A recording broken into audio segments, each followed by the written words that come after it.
Welcome back to Balance Boldly, the podcast for ambitious women in business and a few brave men.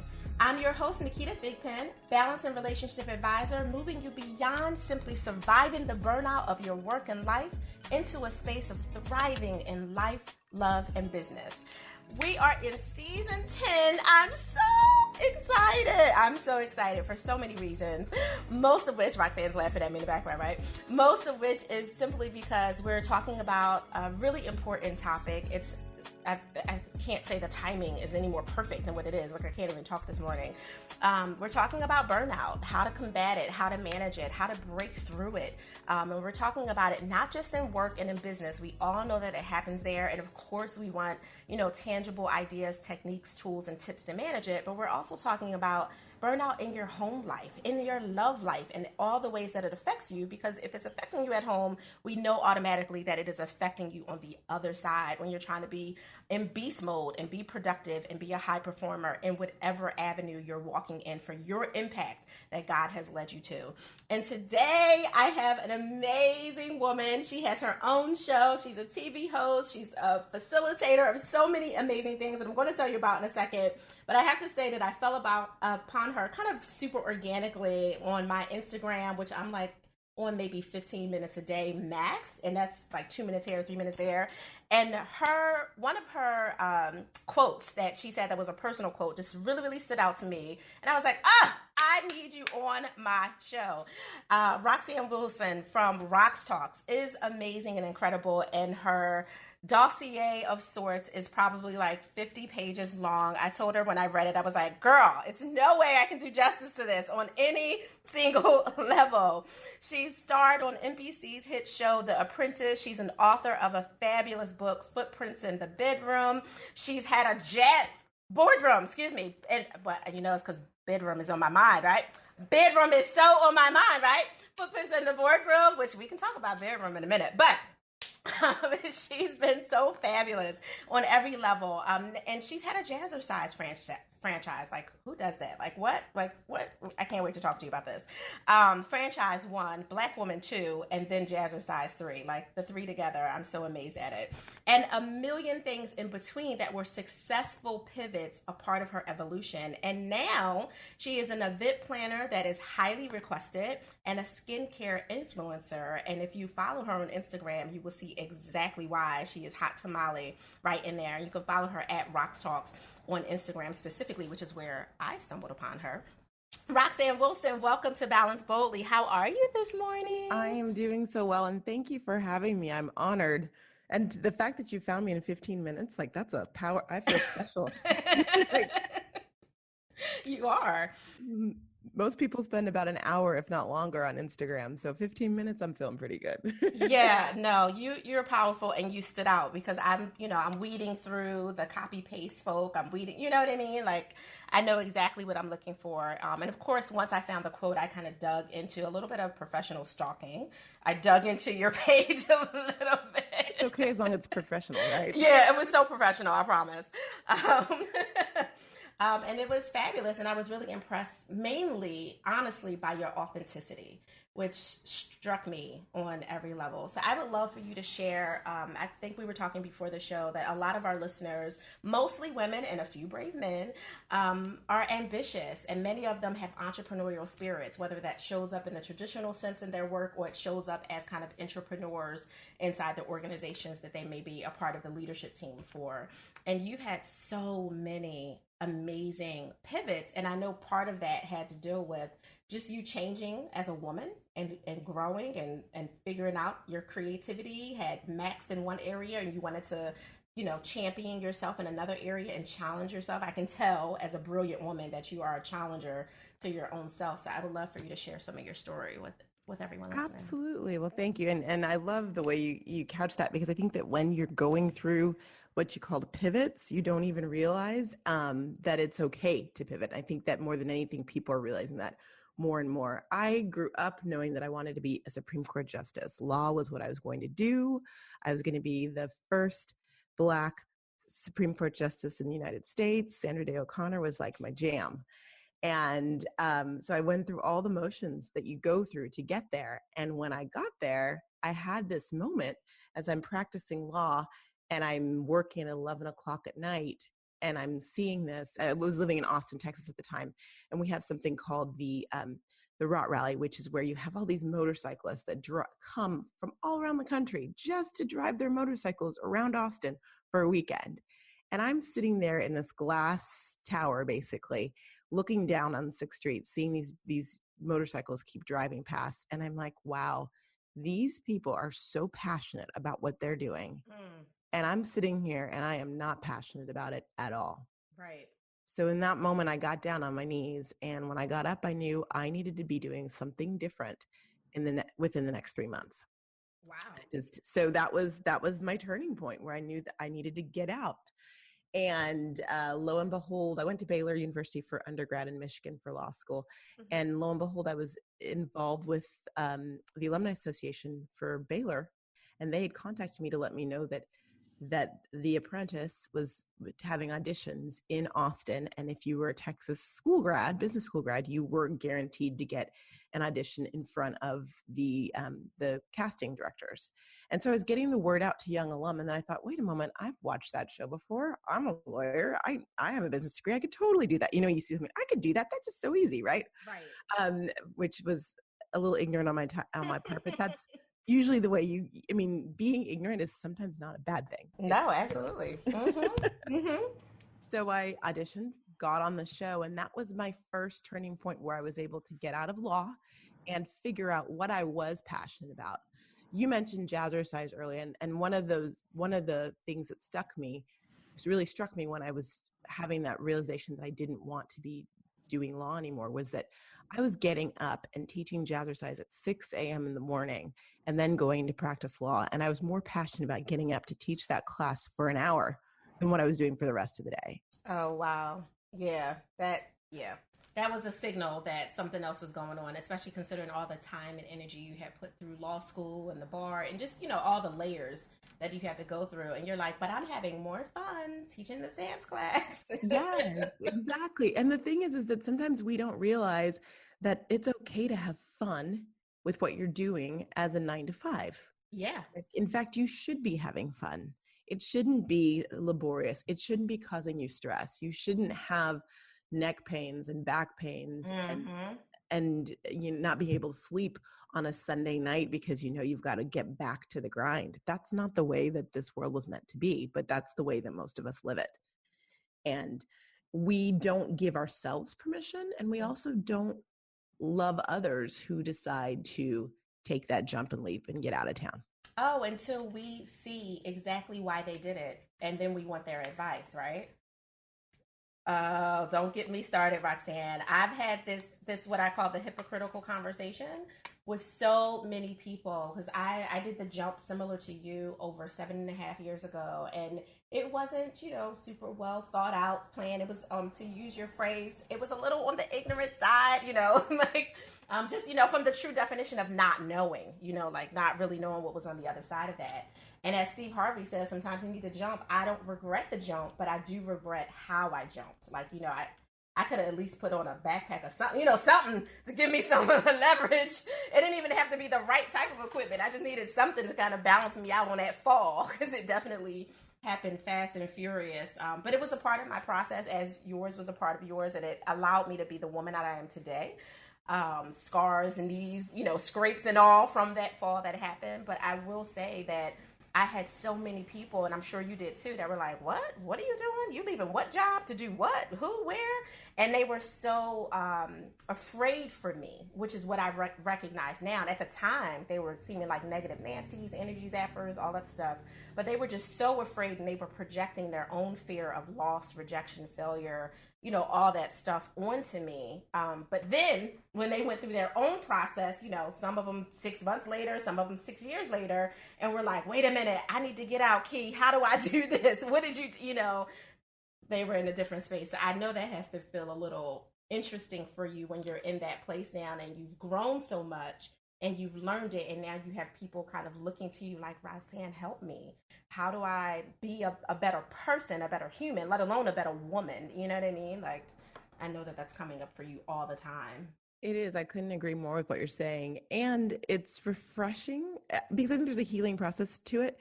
It's refreshing now to see when you have that turnabout where people come back and kind of ask you advice, but also it's refreshing to be able to talk to people like you because I am definitely hard on myself. I'm harder on myself than anyone else.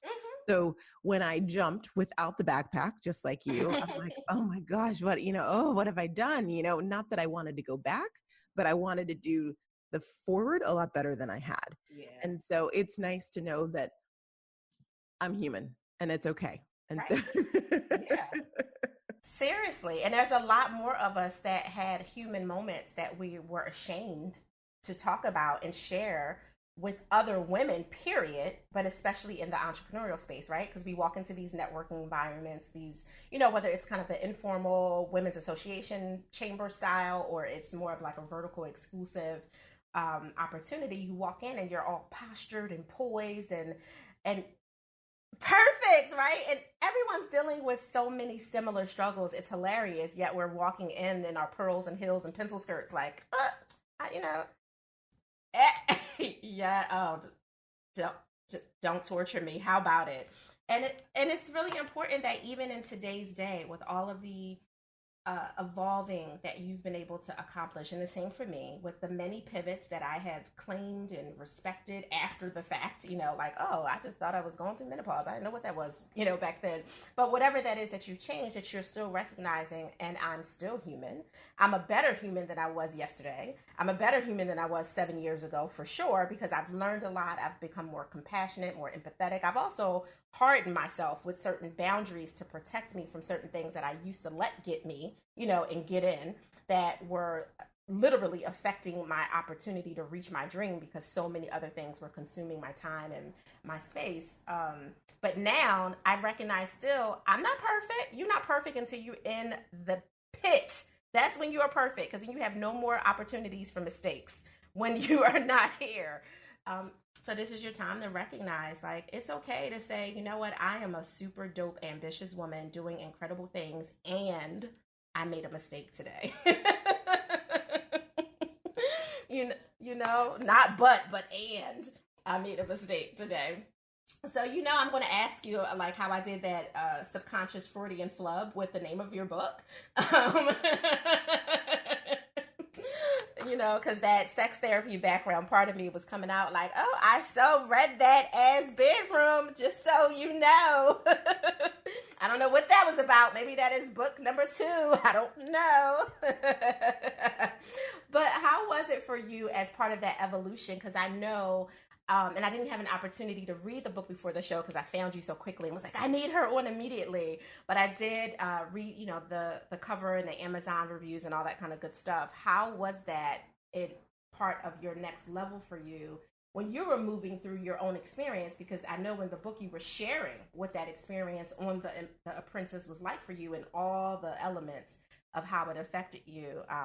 And I'm sure you had your own level of trial and tribulation to deal with as a Black woman, on a reality show, not wanting to be pivoted or pitched as a certain type of character. Like, I know that was a thing.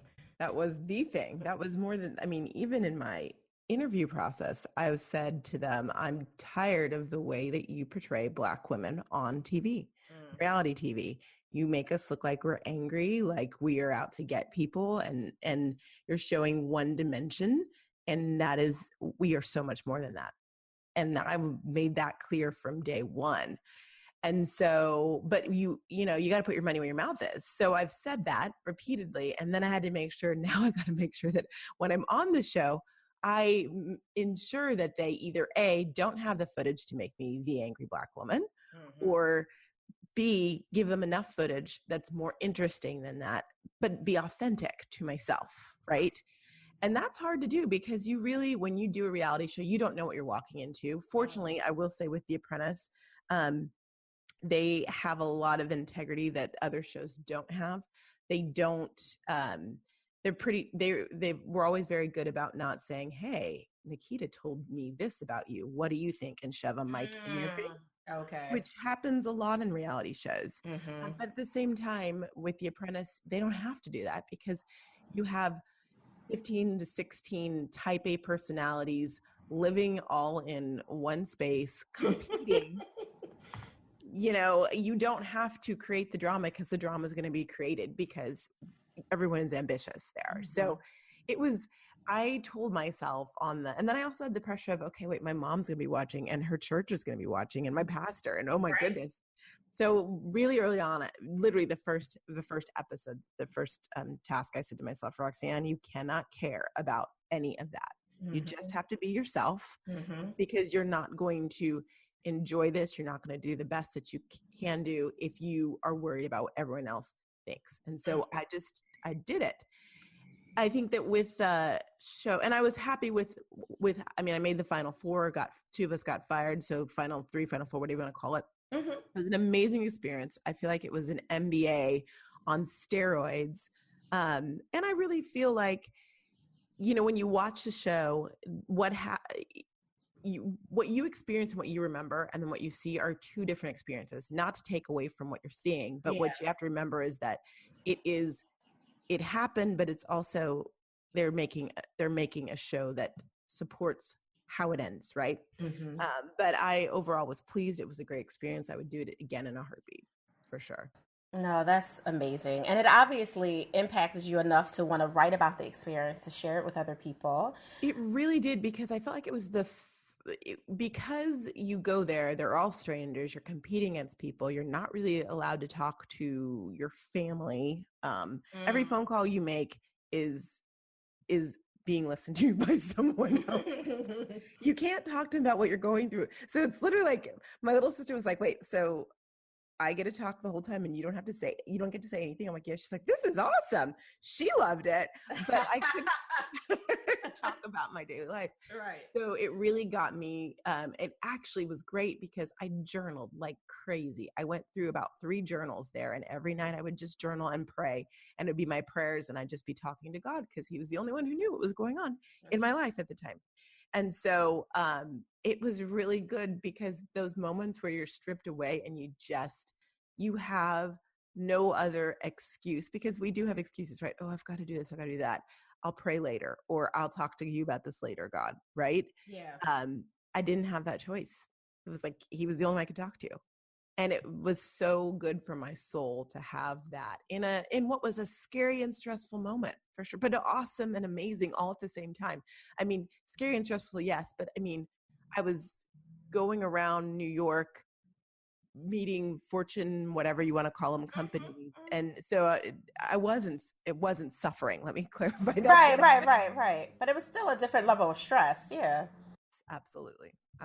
And the reality is your body reacts to that good opportunity stress the same way that it does to, if you're in a fight, like your body reacts the same way. It does. That's a really good point. Well, I love that you're in this place now too, where you've taken all of your background as a lawyer, as a businesswoman, as someone who's been in some really very creative opportunities, right? Like, who can say that they were a reality star? Like, there's, lots of people, but in the scope of 7 billion people, there aren't many, right?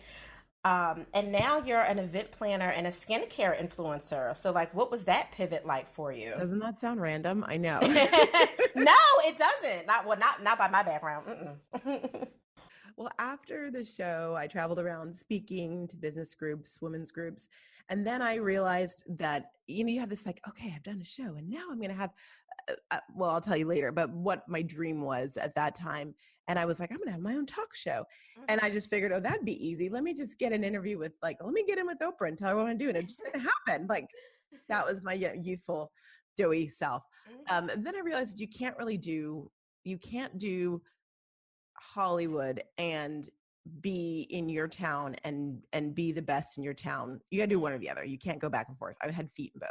Right. And so finally I said, let me do Austin. Austin's been good to me. Let me get my roots there, because the other option was go to a small podunk town and do the news. And I'm not a news reporter. There's a difference between a talk show host and a news reporter. Right.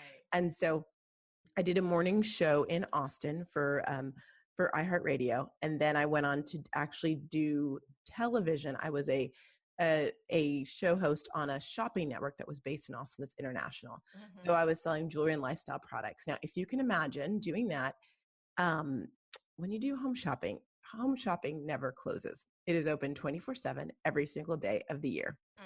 And so unbeknownst to me, I didn't even realize my friends were getting married, they were getting divorced, they were having babies, and I was working. The one thing I was doing besides working was literally volunteering at my church with my teenage girls, to the point where sometimes I'd get off the air at 6 a.m. on a Sunday morning. After I was done winding down, I knew I couldn't get to church and go home at the same time. I would take a nap in my car at church and then get up and be with the girls. I'd do that. And then I also, Junior League of Austin, I'd do that volunteering. Other than that, and my dog, that was my life at the time. Yeah. So you talk about balance and on your way to burnout. Oh, I had that down. I had that down. And so it wasn't until I hit a breaking point, really, when it came to this show, or in doing the station. At that time, I'd taken on a job to be director of sales and programming in addition to being on air. And I also stumbled into love. And I say stumbled because when it comes, I think more than anything with women, especially, if you're being successful, it's really hard to have a relationship. Right. You either got to get that before you start to be successful, or hope you find it somewhere. And it's hard for several different reasons too. Part of it being that, I'm sorry, but guys really, the more successful you are, the more intimidated they are by you. And that's just the way that it is. So I started dating my still boyfriend, Scott. And through that, I realized, oh, there's other things. So I leave the station and I'm like, oh, look, there's like things are going on that I've just forgot existed in life. There's light on the other side of this work window that I've been in. Exactly. So I'm like, let me take a pause. And that's when I started doing the beauty, the skincare influencing.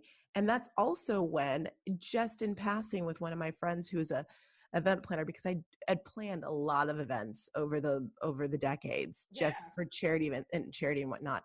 And I said, hey, if you ever need help, I would love to help you on a weekend, just because I have weekends now. It's amazing. Let me help you. And lo and behold, next thing I know, she and her business partner had me booked for doing weddings on my own. I was like, oh, I was just going to come like help, but okay.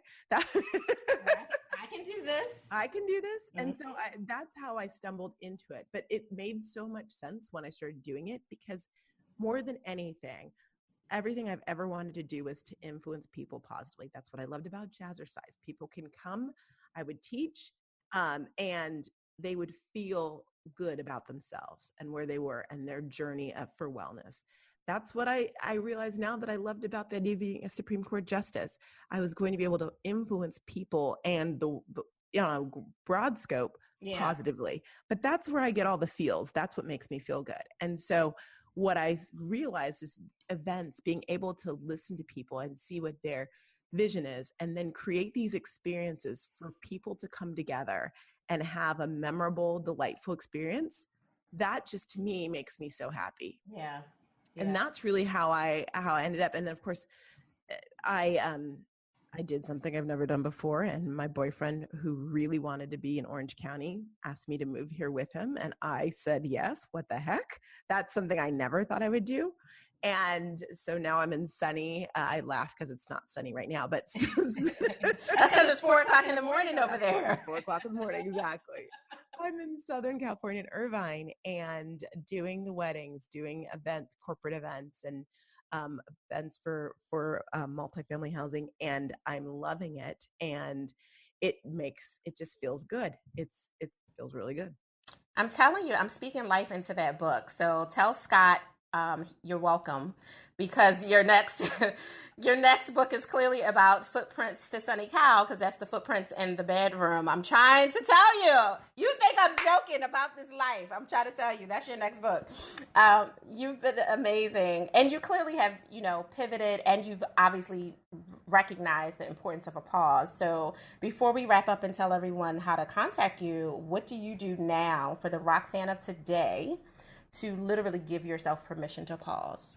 Great question. Well, I've learned that I can probably do 4 different things, like big projects at a time. If I get to 5, that's where I get really stressed out. Yeah. And for me, stress is exhibited in my sleep.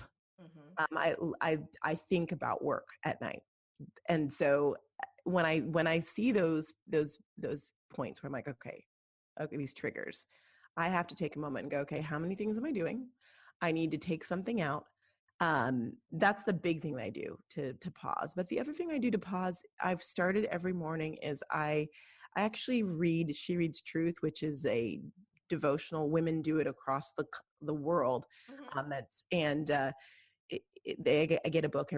get a book of verses, really, and we study different Bible verses every single month. Right now we're doing Corinthians, and I get up in the morning, I read that, I write down my prayers, going back to the basics, right, that I learned years ago. That's right. And then I also grab my planner and I look at what I need to do for the day, and I set that, and I'm like, okay, this is what I need to do. These are the 3 things that if I do nothing else today, I want to make sure I touch these things. That to me helps me breathe so much on it, and gives me, because I am a free spirit, so I need a little bit of organization. Yeah. If I have that little bit of organization, I find that that gives me pause. But then the other thing I do is I take moments, I play with my dog, and I allow myself to have a weekend, which I didn't do for a very long time. And it might be like a day of the weekend, but a Sabbath is an important thing. Go do something with my boyfriend, go do something with some girlfriends, but I allow myself, and I don't feel like, because as entrepreneurs, I feel like we think, oh, but if I don't work for those 2 hours or those 3 hours, then I missed the jackpot, right? And that's not the point of entrepreneurship. It never was the point that we work 10 times harder than we did for the man. Exactly. So finding those moments and just taking respite is important. No, you're the epitome of, what you just shared is the epitome of why I think giving yourself permission to pause and being a little selfish to like fill up your own cup before you pour out the selflessness to others is super important. So you hit the nail on the head, and we could talk forever, but I want to make sure you get back to all the things that you have to do before 5 a.m. for you. Right. But before I do that, Naketa, because I'm going to do it, I have to ask you with your listeners, so you can't say no. Yeah. Will you be on my podcast? Of course I will. I love that you're like, and I'm going to put you in this corner right now. I would totally say yes, because I enjoy your energy on every level, and we're so kindred in our free spiritedness as well as so many other things. Me too. So how can people contact you? They can contact me at roxannewilson.com. All my information is there, or on Instagram at Rox Talks. So that's the best way to get a hold of me, and I will personally respond back to you. Yes, she will. Yes, she will. She was like, Naketa, send me the information so I could put this on my schedule, or you will get left in the dark. And I was like, okay. So that's their footprints analogy to footprints to the boardroom, which is officially, but I keep thinking of the bedroom. Roxanne, you have been so amazing and incredible, and I'm honored that you literally took time out of your sleep this morning to get up and share some space with us. I really appreciate you, so thank you. Thank you. 100% worth it. And this is going to be a good day for everyone, because you're so life-giving. I appreciate you very much. Oh, thank you. Look, I'm all cheesing like, oh, thank you. To everyone listening, all the ambitious and brave women and men that are out there, I really appreciate you as well for just taking your time, whether you're in the car, on the treadmill, running a few miles, whatever it is that you're doing right now, while you're listening in to Roxanne and I share what I consider these important seeds to add value to your life, and let life water them so God can grow them. And I really appreciate you. As always, if you are a new listener, make sure that you subscribe, rate, and share so you can get the notifications of these wonderful Balance Boldly episodes that we do every week within season. And if you are a returning listener, thank you so much for just being here and allowing yourself to have access to these valuable life, love, and business balance tools. If you want to connect with me, I'm at Balance Boldly on everything, IG, Twitter, Facebook, and such. And know that I'm only on it for like 15 minutes, so take advantage. I want you to enjoy the balance of your day and do it it boldly so that you can not only just create your balance, but create your joy. Thank you for listening.